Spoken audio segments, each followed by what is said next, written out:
Magandang hapon sa inyo lahat. Ako hindi pumunta dito para imbitahan, kundi voluntary ako. Noong panahon ng mga Marcos, sinuportahan ko yan.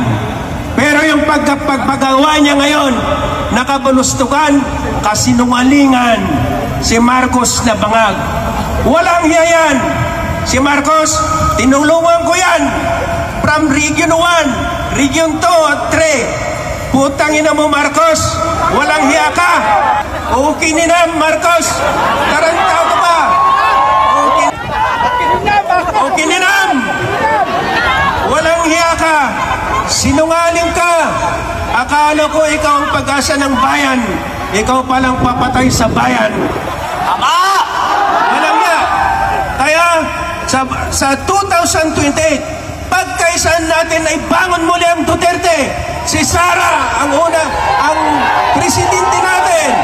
Sara Duterte. Duterte. Duterte. Duterte. Duterte. Maraming salamat mga kaibigan at mga kababayan ko. Huwag tayong magbago sa mga Duterte. Yan ang pag-asa ng bayan. Salamat sa inyo.